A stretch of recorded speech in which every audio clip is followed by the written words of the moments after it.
And so as I look around the room, I see people that certainly I have connected with over the last 100 years, and I'm not going to ask them to stand because, like me, they're a little feeble. But the opportunity to get together in a situation like this, where we can be open with our discussion and our questions, is certainly what we are attempting to do. To bring a perspective for our legislators before they go into session in January about issues not only affecting local communities in West Virginia, but our state, but also as we look out on a national perspective. What are some of the commonalities with West Virginia and what's going on around the rest of the country?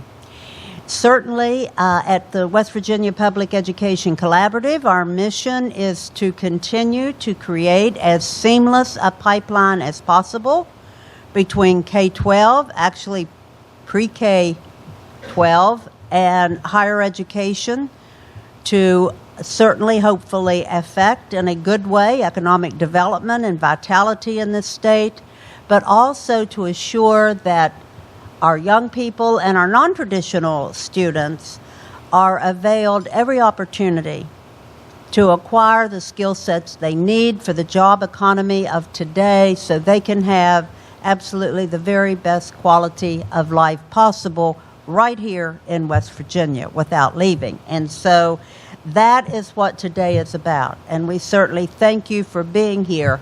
Also, you will notice in your program there is an evaluation form.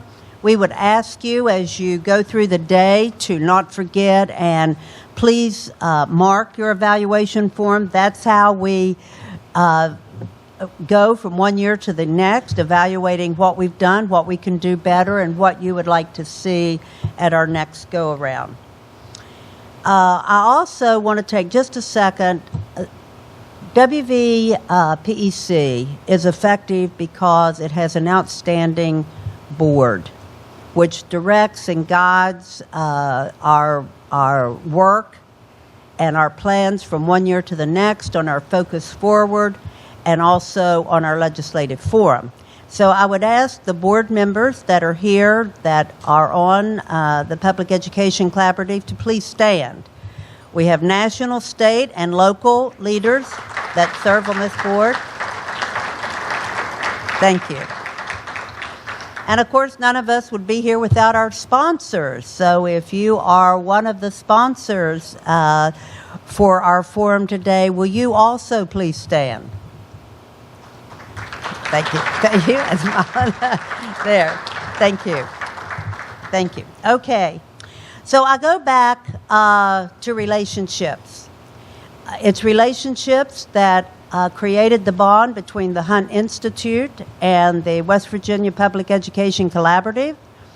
My husband and I had the opportunity when he was governor to attend many sessions at the Hunt Institute in North Carolina. Always found them very educational, informative, and an opportunity to meet and connect with people from all over the country. And so when we started down this road with the Public Education Collaborative, we knew that we did not need to recreate the wheel. And so we looked for the best model out there of what we wanted this forum to look like, but also how we wanted the Public Education Collaborative to move forward. And we felt that partner was the Hunt Institute. They have graciously supported and provided resources and guidance and have really been true mentors to us through these 4 years. So again, thank you so much to Hunt, our best to Governor Jim Hunt in North Carolina, who continues to be out there on the trail every day working for education in North Carolina. So along that same line, another relationship that was established several years ago in West Virginia was with Dr. Brian Nolan, who became the Chancellor of Higher Education for West Virginia and worked closely again with when Joe was governor of the state. And so even though people move on and go to other parts of the country or the world, you maintain those connections and those relationships. Again, Dr. Nolan's bio is in your book. What I would say to you, that Dr. Nolan is a good friend, not only personally, he is a good friend to education, he is a great friend to higher education, and we believe an asset to the country in general for what his vision and for what he brings. And so we are so proud. I ask you to give a very warm West Virginia welcome to Dr. Brian Nolan from East Tennessee College. University. Give me. East Tennessee University. Thank you.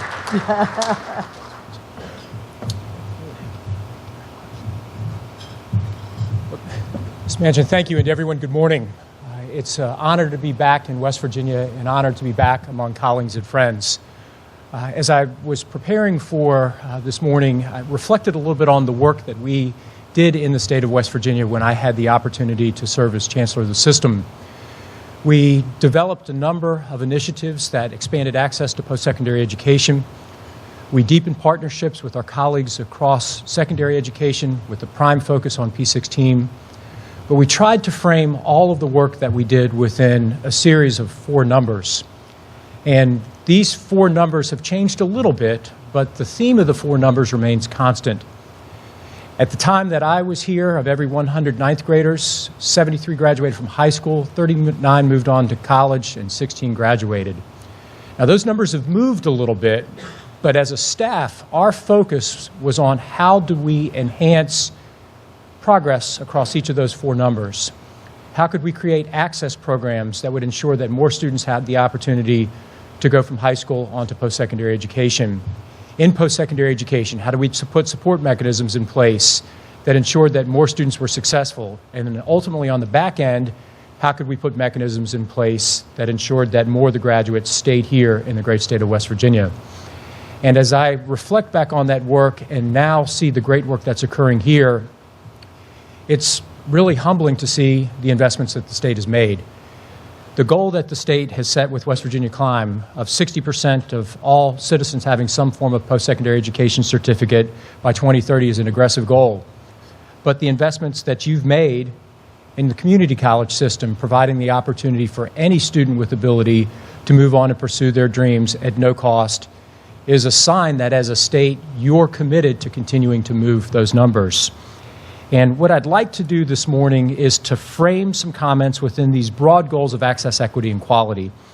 I had a pretty robust PowerPoint earlier this morning, but I think we're just going to tap dance here a little bit. So thank you for your patience with us as we dance.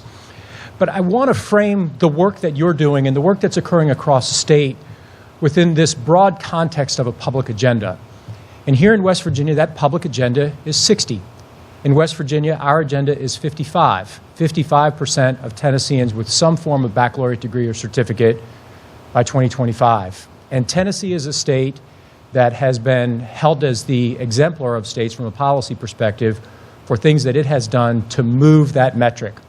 So within the state of Tennessee, the means through which institutions are funded has been aligned to that goal. And I know there's lots of conversations around institutional funding, but institutional funding, both externally and internally, must align to strategic objectives. And in the state of Tennessee, that objective is outcomes. We as institutions are funded based upon outcomes. We're not funded based upon anything else. As a state in Tennessee, they've developed programs such as Tennessee Promise, which provides opportunities for students to move on to a community college at no cost. Reconnect brings adults back to pursue degrees at no cost. Early interventions in high school ensure that students are prepared for college, but all of this links together towards a state goal. And that goal, that public agenda, is what I'm trying to frame here within these slides of access, equity, and quality. The broad goals of higher education. Do all West Virginians have the opportunity to go to college? Is college affordable? Is that opportunity for affordability and access equitable? And then what's on the back end? Do students get jobs? So as we kind of look through some of those elements, you're familiar with this. And as a state, you've made investments in every single one of these buckets. Access from the elements such as invest all the way down to promise, and then economic development a number of years ago, the investments that the state made in Bucks for Brains. But as we look at higher education, there's changing expectations. We want different things from our educational institutions now than we did at the beginning of the decade. A much greater focus on economic development, a much greater focus on workforce preparation, and a much larger focus from the public as it relates to cost.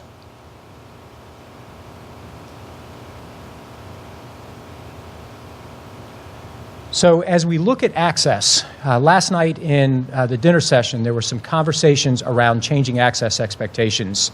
We see across the country that the trend in terms of who will be going to college is changing, becoming much more diverse, much different in terms of those who are seeking access. And as you see that, it impacts the probability of going to college. I live in a rural section of Tennessee. I live in Northeast Tennessee, Central Appalachia. It doesn't look that much different than the state of West Virginia. Our demography is similar. Our topography is similar. We are a rural area. So when you look at the probability of students from rural communities going on to post-secondary education, you see here on the chart the dramatic gaps.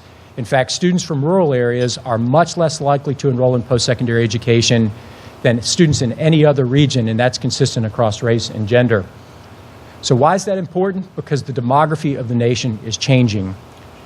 And what that really means for us, and Tom Jones mentioned this last night, is if you look forward to the middle of the next decade, you will see a significant decrease in the number of students graduating from high school, which will then yield significant challenges for all institutions as we look to meet our enrollment goals.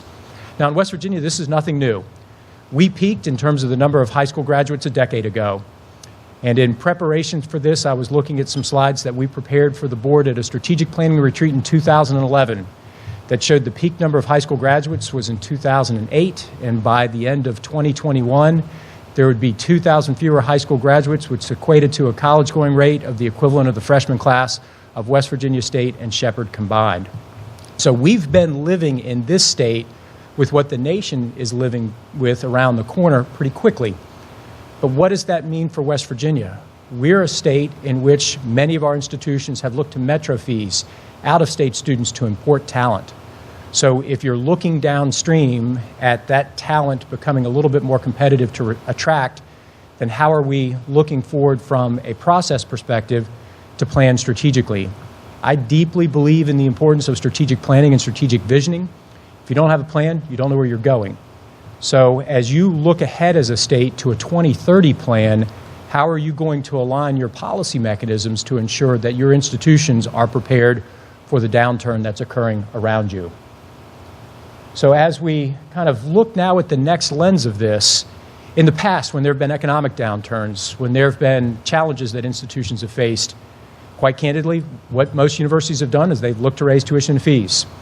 But I think we all know that our ability to continue to look to tuition and fees as a backstop for decreases in state appropriations or other decreases in revenues, that time's pretty much maxed out. In our state, last year we had a 2% fee increase. This year the state will put a cap at right about 2%, and I think that's about where we'll be moving forward. But in many states there are 0% fee increases. So if your enrollment's not growing, and you're not able to generate revenue on the fee side, then that starts to create some interesting conversations on campus about sustainability. So when we look at the concept of fees, you see that over the course of the past 30 years, in '87, I was at West Virginia University, and my tuition and fees were less as an out-of-state student than they would have been as an in-state student in Virginia. But as you look across the nation, you see the increase that's occurred in fees, and this is part of the public narrative around higher education. But that public narrative is not equitable across income groups. For the lowest earning Americans, those fee increases have been significant. For those at the upper incomes, the impact has not been felt the way that it has been for those at the lower end of the threshold. Now, for those who are Pell eligible, the purchasing power of Pell is not what it was in 1987. At that point in time, Pell paid about 69% of the cost of college at a community college and about half the cost of college at a university, and you see how that's fluctuated over time. Why is that important? About half the students in West Virginia are Pell eligible. But now let's look at cost. This for me is pretty telling because it shows as a state, West Virginia has made a focus on affordability, the lowest cost among all the states in the South. So as you look at both the packaging of aid as well as the elements of net tuition price, you can see where West Virginia compares to its peers. And as I was looking through tuition, just as a comp, East Tennessee State University, about 15,000 students, very similar to Marshall. Our tuition and fees are $1,000 less per student than Marshall. So as you look at affordability, the state has made a policy statement that affordability is important for the citizens of the state. Now, this for me is a great public misperception, and it's one of the elements that I think we all as Americans have a responsibility to kind of drill on. If you ask the man on the street, and this is American Council for Education survey, what percent of students borrow? They're going to say about 72%. And if you ask them what the debt level is, most Americans think the debt level is $80,000. So that's the narrative that runs through the general public about college. So if we want to know why more Americans aren't looking at college as an outcome, it's because they're scared of this perception. In the state of Tennessee, you can see our numbers. And our numbers aren't that much different than West Virginia. I didn't show West Virginia's numbers because they're skewed by American Public University. But if you look at the public institutions, the numbers aren't that much different. Half of the students who walk across any stage in any given year and shake President Gilbert's hand or President Gee's hand, or down in Johnson City, shake mine, half the students have no debt, and the other half have about $24,000 in debt. That's a pretty good outcome. If you look at students who did not go on to post-secondary education, what's the first thing that they want to do when they get out of high school? Buy a car. That car, when you look at the net investment over a 4-year time period, is going to cost them more than what they invested in themselves to go to post-secondary education. So why should folks look at investments in post-secondary education? I'm going to get there in a second, but I want to talk a little bit about how all of this aligns to outcomes. In prep for this, many people asked me to talk some about how Tennessee funds its institutions. We're familiar. I remember sitting in meetings with Delegate Doyle talking about funding. I remember sitting in meetings with many in this room talking about institutional funding. There are lots of ways that you can fund institutions. There's base plus, there's formulas, there's outcomes-based formulas. But one of the things that Tennessee has done is linked all of this together to ensure that its financial aid policy, its investments policy, its research policy, its state agenda is all geared towards the production of degrees. Here's the way the state of Tennessee used to fund its institutions. The bulk was on enrollment. Here's the way the state of Tennessee funds its institutions now, 100% based on outcomes. And here's the report card. So every single year, these are the metrics upon which institutions are funded: production of degrees, progress through thresholds, and then ultimately you see the outcomes related to degrees per 100 and graduation rates.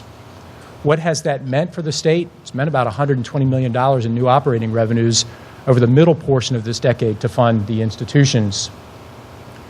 So as we step back and look at this from a big picture perspective, you see how the state of West Virginia funds its institutions on the state side, first the student side, and total dollars in. And I remember sitting in Delegate Doyle's office, and he would always say to me, well, Brian, that doesn't include promised investments. And I'd say, well, Delegate Doyle, it doesn't, but still total dollars per student, you see where you are. What does this mean? It means that your institutions have to be a little bit more efficient than others as you're looking at the cost of production. In the state of Tennessee, if someone were to say, what has been the impact of the policy change? I could say that the impact of the policy change is that we're laser focused on production, we're laser focused on cost, and we're laser focused on efficiencies. With the advent of Tennessee Promise, our university lost about 10% of its freshman class. Our enrollment is relatively constant over the course of a 7-year time period. But our graduation rate has done this, and our production of graduates has done this as well. We graduate about 800 more students now than we did 8 years ago, and our enrollment's constant. So what does that mean? It means as institutions, we focused on outputs, we focused on student success, we focused on student service. And that gets you towards the state's end goal of producing more college graduates, which is the same goal you have in West Virginia. But you've done likewise. The graduation rates of your universities have increased significantly over the course of the past decade, even though enrollment has done this. So as all of these pieces come together, why this is important is because I think we are at a turning point in American higher education as it relates to our ability to convey the importance of a post-secondary degree.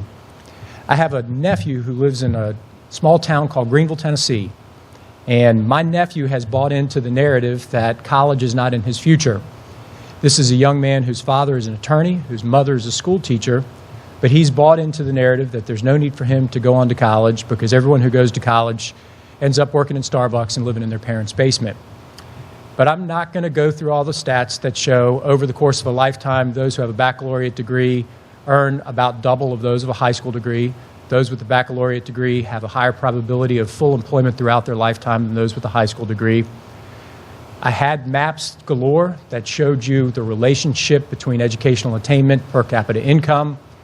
I have maps that I could show that show the relationship between educational attainment and poverty. But in my section of the state, I can also show you maps that link educational attainment to health outcomes. State of Tennessee ranks 43rd in the nation in terms of health outcomes, and I have the great honor to live in an area that has significant need, an area that doesn't look a lot different than southern West Virginia, an area that leads our state in percent of individuals who struggle with addiction. If today looked anything like yesterday at the Children's Hospital that our university runs, half the students who are caring for individuals in the NICU, half those students in the NICU are caring for folks who are suffering from NAS. So we know the challenges that are in front of us. The path to address those challenges is through education. And that's not a university. That's anything beyond high school. One of the great outcomes of many of the changes that you've made in West Virginia and other states have made is to drive home the importance of technical skills, to drive home the importance of community colleges, and to drive home the importance of certificates. Not everyone needs a bachelor's degree, but I still think in time, if you're going to be successful in a knowledge economy, that degree is what's going to be a differentiator. But as you look at elements that link these things together, how do we begin to drive home to our nation's youth that without some form of post-secondary education beyond high school, your options are limited? And that narrative is lost. Somewhere in the course of the past 4 to 5 years, the way that Americans look at higher education has changed. I have slides that can show, is higher education good for the country? In some demographics, less than 30% of Americans feel that higher education is good for the country. This is an industry that did everything from help to put a man on the moon to now is working to find cures for many of the healthcare issues that face our nation. We've been the gateway to the middle class, but somewhere we've lost that public trust. There's survey data by Pew and by ACE that looks at elements related to higher education. The primary concern is around cost, and the primary concern is around jobs on the backside. But as you begin to prepare for a legislative session, and as you begin to ask questions of your institutions, I think one of the key things that I would encourage you to do is to go back to those sets of numbers, 100 to 73 to 39 to 16, because you can pull perceptions out of the way, you can pull what may be misperceptions out of the way, but the facts are the facts. Of every 100 ninth graders, how many graduate from high school, how many go on to college, and how many get a college degree? If that number isn't trending to get you towards 60, then what are levers that you can pull? How can you enhance opportunities for more students to pursue degrees in teacher education? When I was a freshman in college, almost 20% of the students who were pursuing college degrees were pursuing the career of teaching. That number is now less than 5%. So if you've got a teacher shortage, you need more people majoring in teacher education to fill those gaps. If not, what are your alternative pathways? So all of these things tie together. But as I have the great honor to stand here and look out at many individuals who I consider to be peers, colleagues, and friends, I know the answers are in this room. The answers go back to the need for a plan. The answers go back to the element to link your objectives and outcomes. But ultimately, the answers that you develop in this legislative session and in future sessions, I hope will be answers that allow you to move to that goal of 60% of West Virginians with a college degree. I want to close by focusing on the importance of strategy. If all institutions are left to their own devices, they're going to pursue their individual objectives. There has to be an entity that develops a state plan that coordinates the institutions and drives folks towards a common objective. As a university president, I can tell you that there's not a day that goes by that I don't complain about the Tennessee Higher Education Commission. But I also can tell you as an institutional president, there's not a day that goes by that I'm not thankful for the leadership and vision that they provide. And I'm not just saying this because I used to be system chancellor. I'm saying this because I believe deeply in the need for states to coordinate their objectives. Because as presidents, if you give us unfettered ability, we're going to do things that serve our objectives. I'm going to start a college of engineering. I'm going to start a dental school. I already started football, so you can't put that one on the list. But you've got to have a coordinated plan because your resources are limited. And in an era of scarce resources, how does a state strategically invest those resources to meet its objectives? So I apologize for the technical difficulties. I had 65 slides that I was going to run you through, so I spared you those slides. But I do welcome the opportunity to address questions, and it is a great honor to be back in a state that meant so much to my family and continues to mean so much to those that I love. Thank you.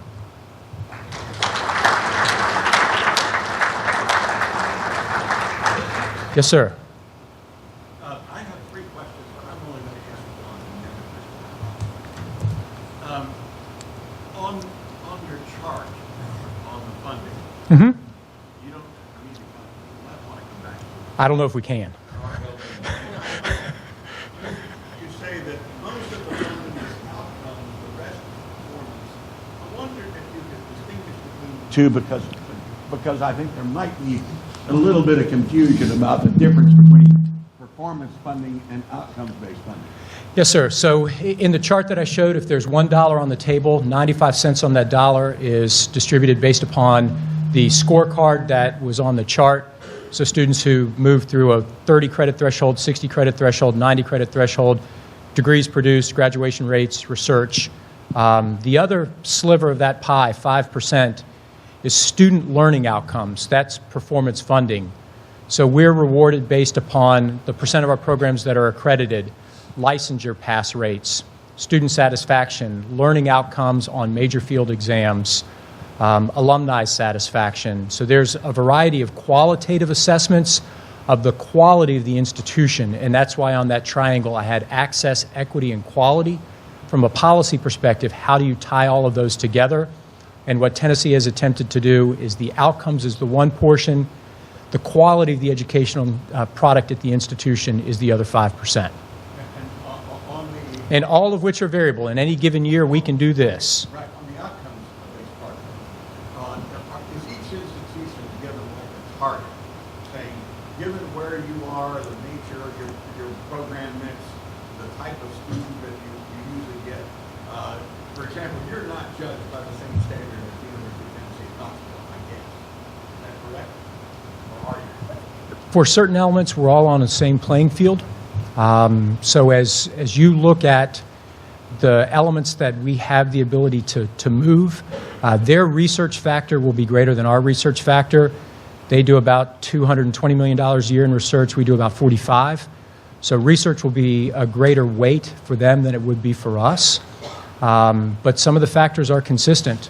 It's students at 30 credits, 60, 90.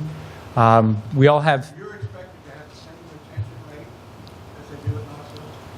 Our goal as a retention rate is 80%. Their goal as a retention rate is 90%.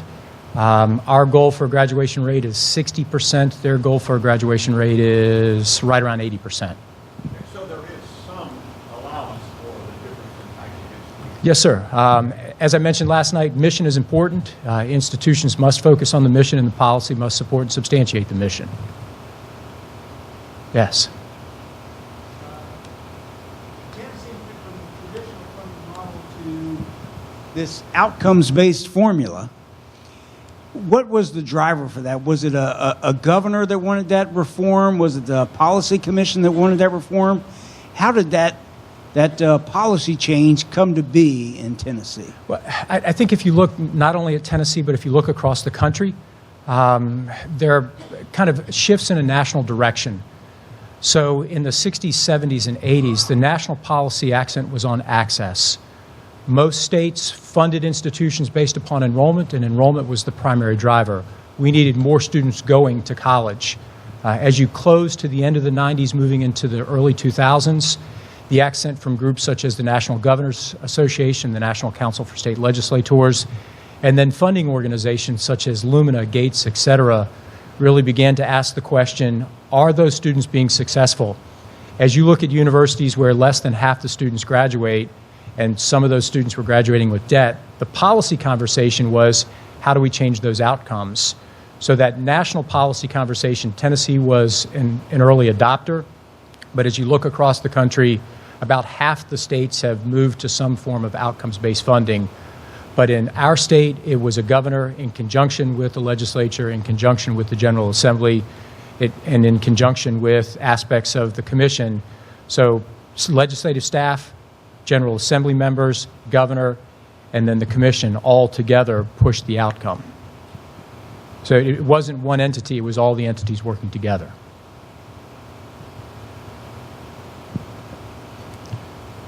Dr. Nolan, I have a question for you. I enjoyed serving on the panel with you last night. You talked a little bit about missions.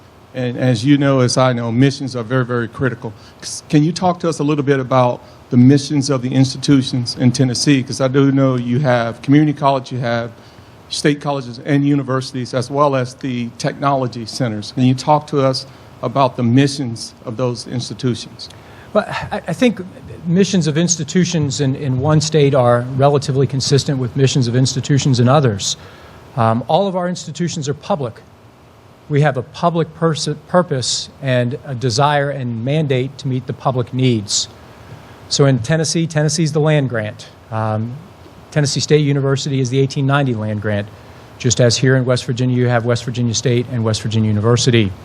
You have open access institutions, and then you have community colleges which are access-oriented but with a technical focus.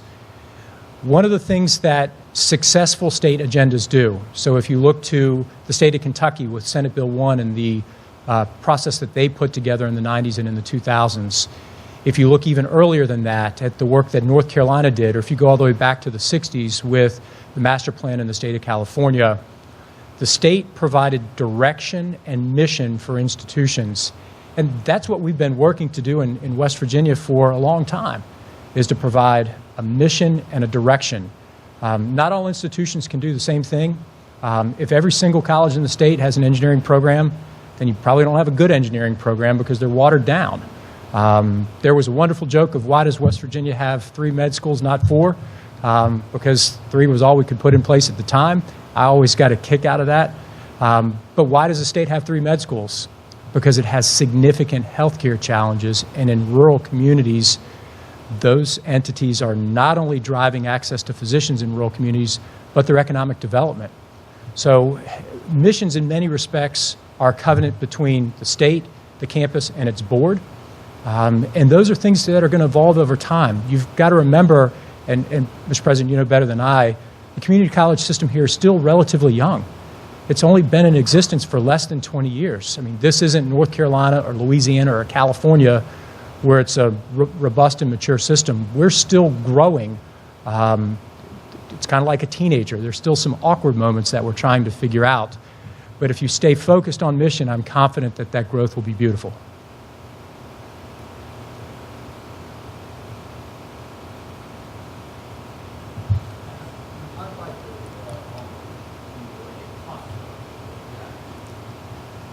And it's based on these premises that in going to college, there are really 3 costs. That of the student and the student's parents, that of the state or public institution in the form of taxes, and the third cost is time of the student spent. Now, my postulate is this. Maybe it's time to consider reducing the undergraduate work from 4 to 2 years. And I'm going to give you the situation with respect to law school. That's what I'm most familiar with. Maybe it's time for us to consider with respect to a law degree that there be 2 years of undergraduate work. And in that 2 years, there will be no remedial courses. If remedial is needed, that be done in another year at the secondary level. And that we consider the curriculum for those 2 years, which I think ought to be changed significantly for the law school. Do you think it is worthwhile considering that in certain instances, maybe like law, we reduce the 4 years to 2 years to preparation, and then maybe even reduce the law school from 3 years to 2 years, with the third year of the law school be served in a law firm? Well, let me try to answer your question in a slightly different way. You mentioned the three elements that comprise the cost of college. You have the opportunity cost of time, and then there's the support cost of state versus student. If we were to step back in time, and let's say the year is 1986, about 70 cents on the dollar of what it took to run any public university in the state of West Virginia came from the state, and about 30 cents on the dollar of what it took to run that university came from the student. Now, if you fast forward to 2019, those numbers are reversed. And about 30 cents on the dollar of what it takes to run an institution comes from the state, and about 70% comes from students. That's not just here. That's in most states across the union. That number in Tennessee at our institution is 25.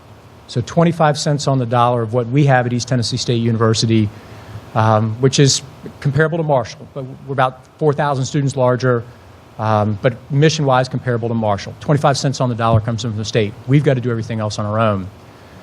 So we're student-oriented. We're student-driven. We've put in place mini-terms, winter terms, micro-sessions. We've got an LPN to BSN program that starts a new semester every 6 weeks to try to move students through. But that works for certain programs. I think the real way to get at what you're looking at is to look at the work that occurs in a coordinated fashion between K-12 and higher education.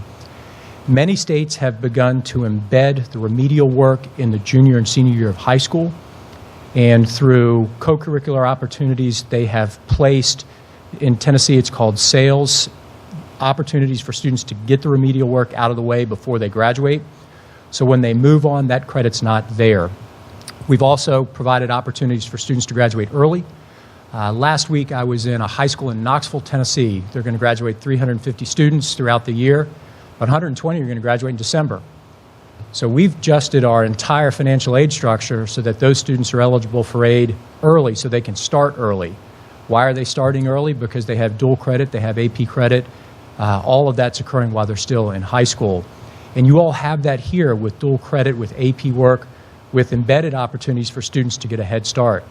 So rather than putting it all on one sector, my counsel to any state would be to look at how those sectors can come together to address remediation early, to put college credits in students' hands before they ever graduate from high school. That gets them on the path to degree faster, but sir, that also lowers cost, because if you're doing it in high school, that's at a lower cost than if you did it in those 2 years that you saved your freshman and sophomore year.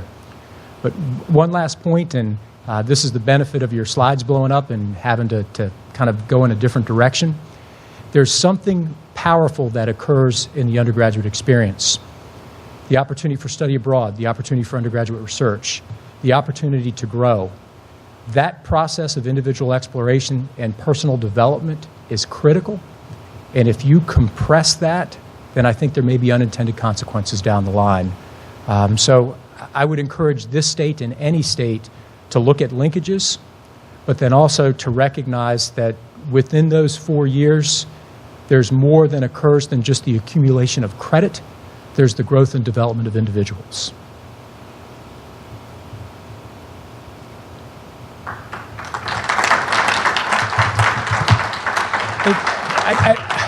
I want to thank you again. I'm happy to address questions offline. I have a rich set of slides that I'll be happy to send to you, I promise. But in closing, thank you again. Thank you for the leadership that you provide.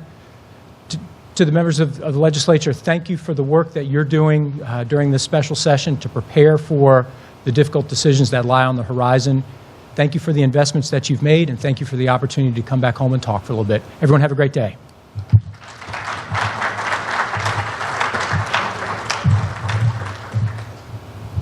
Certainly want to thank Dr. Nolan for his remarks, not only today, but last night. It's been such a treat and an honor to have you here. Thank you. And you certainly handled your technology blow up with a lot more grace than I would have. Thank you very, very much.